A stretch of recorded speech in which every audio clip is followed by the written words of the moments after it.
Yeah, so I got in a tiny, teeny weeny little car accident. Rolled about 4 times, or so I was told. Now, technically, I'm not supposed to look at a screen so my concussion can heal, but like hell, I'm not gonna clickbait the situation however I can. So, yeah, can't exactly draw on my drawing tablet, but they never said anything about paper. So, let me put you in my life for a second. I've been home about a month now, working pretty consistently either on YouTube videos or applying for full time work. I was feeling like I needed a bit of a break, and for me, that looks like taking a relaxing short trip into the mountains, setting up a small camp somewhere, doing a hike, and coming home. I packed up all of my gear in my little 2004 Toyota Corolla, and I set off on the road for a lovely weekend. Well, about 2 hours into this mini road trip, I stopped in a small town for coffee, got back on the highway, and was just listening to some good road trip music while on cruise control. I wasn't speeding. I was going 110 to 115 on a highway with a 110-kilometer speed limit. I was just coasting along, looking at the horizon of canola fields and distant mountains. Now, I can't remember exactly where this happened. The memories are pretty fuzzy, but I remember coming up a small hill and around a bend in the road. I already have a bad habit of drifting so that my driver's side is directly in the middle of the road, which means I hug the right side of the lane a little bit.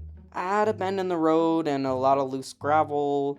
Well, I don't remember what happened next. I have flashes of memories, just split second pictures in my head. But honestly, given the state of the car and the pictures in my head after, I'm taking it as a bit of a blessing that I don't remember much. I remember being sideways in the road and the split second image of gripping my steering wheel for dear life when I finally stopped rolling. But any memories of actually being upside down or the rolls themselves, completely gone. I remember a moment during shock after I had climbed out of the car where I was just looking over the field. All the shopping bags in the back seat, the jackets, and the paper bag for my Timmy's lunch. I remember all of it tossed out into the field. And I remember thinking to myself later at the hospital, thank God I had packed my camping stove and all the hard equipment in the trunk.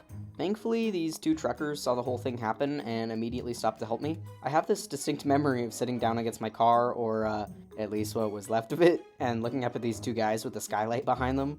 These two average Albertan truckers, probably in their late 30s or early 40s, scruffy from a long drive and work pants dusty. But in that moment, my brain decided to remember them as almost brave in a way. Not quite my hero type stuff, but just so grateful to these two people who stopped to help and showed so much concern for a guy they didn't even know. So the ambulance came, but by then everything was a blur. I don't remember it arriving or getting in or even getting checked over. All I know is I was probably so embarrassing. Oh my gosh. I have pictures on my phone of myself in the ambulance with the dumbest look on my face. Like, of course, my first thought would be, I gotta take some pictures of this because I'm a natural born influencer, baby. So dumb. My priorities were so off. I blame the concussion. But also, here I am clickbaiting the situation on YouTube, so maybe it's just a me problem. So they took me to the nearest hospital with a CT scanner, and I won't bore you with all the medical info, but I basically just had to get 5 stitches in my head and one on my finger. Most of the other cuts were from the glass, superficial and shallow enough they didn't really need any stitches.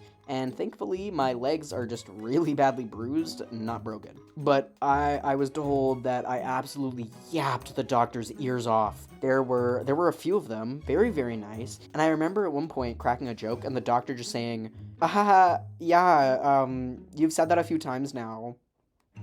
Okay, wow, worst perception to a joke I think I've ever had. God damn. All things considered, it could have been a lot worse. Seeing the condition of my car after really solidified that for me, that it was a miracle I came out of that car in the state that I did, let alone at all. And I'm not going to pretend this was some eye opening experience about life in some major way, but seeing the love and support my friends and family have shown me this past week has been just incredibly heartwarming. And I want to just take a moment to appreciate them and all the incredible things I love doing with them that I'm lucky to be able to continue doing. I know not everyone is fortunate enough to come out of these situations unscathed, so as much as I go over this situation lightheartedly, I also want to sign off with a bit of a message. I wasn't drunk. I wasn't high, I wasn't on my phone.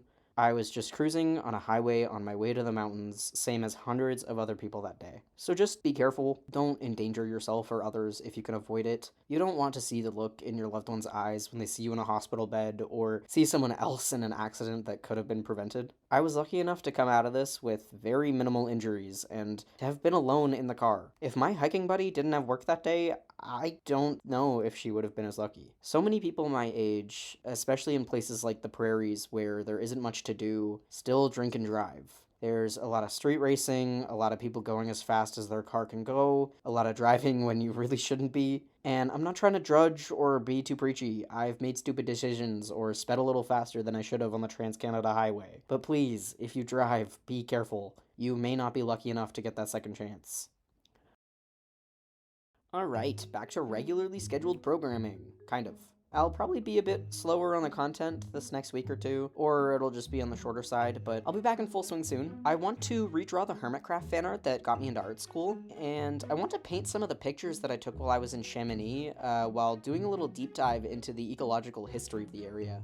So like and subscribe if you want to see more, leave a comment on your favorite outdoor hobby that isn't crashing cars, and have an absolutely lovely week, folks.